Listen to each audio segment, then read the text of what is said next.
नमस्कार, मैं प्रिया। स्वागत है आपका अकोला विजन न्यूज में। अकोला विजन न्यूज, हरदम सच के साथ।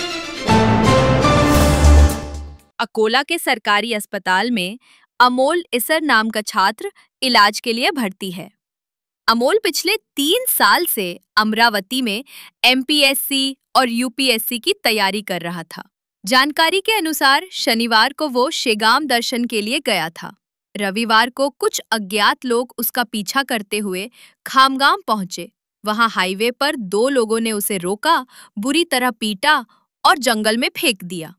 आरोप है कि हमलावरों ने उस पर तेजाब भी डाल दिया। राहगीरों ने पुलिस को सूचना दी, जिसके बाद उसे पहले खामगांव अस्पताल और फिर अकोला के सरकारी अस्पताल में भर्ती कराया गया। परिजनों का कहना है कि इस हमले के पीछे उसके रूम पार्टनर और उसके पिता का हाथ हो सकता है। उन्होंने पुलिस से आरोपियों को जल्द पकड़ने और कड़ी सजा देने की मांग की है। हा जो आता अकोला सरकारी हॉस्पिटल भरती आहे, हा माझा लहान भाऊ आहे अमोल इसर। आणि हा अमरावतीला गेल्या 3 वर्षापासून एमपीएससी आणि यूपीएससीची स्पर्धा परीक्षेची तयारी करत होता। आणि हा पलास लाईन मध्ये ज्ञानदा अभ्यासिका येथे तो तयारी करत होता।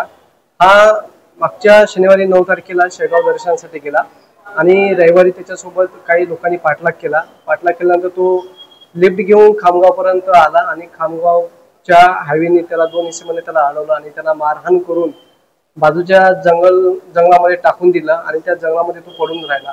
आणि त्याच दिवशी त्याच्या अंगावर ते ऍसिड टाकलं आणि ऍसिड टाकल्यानंतर जेव्हा त्याला सगळी जाग आला त्यावेळेला तो लोकांच्या नजरेत आला आणि लोकांनी 112 ला कॉल करून हो संशय आहे की जो त्याचे वाद सुरू होते रूम पार्टनर सोबत गेल्या 1 महिन्यापासून, होऊ शकतं त्यांनी कट रचला असू शकतो असं मला संशय वाटतो।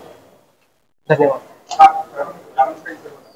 इकडलं कारण म्हणजे तो एक तर त्याचे पैसे चोरी गेले, पॉकेट चोरी गेले, त्याचे कपडे काढण्यात आलेले आहे आणि बेदम त्याला मारण्यात आलाय हायवे रोडला, खामगाव रोडला आणि त्याला पकडून एक आठवड्याला टाकून देण्यात आलेला आहे बेदम मारहाण करून।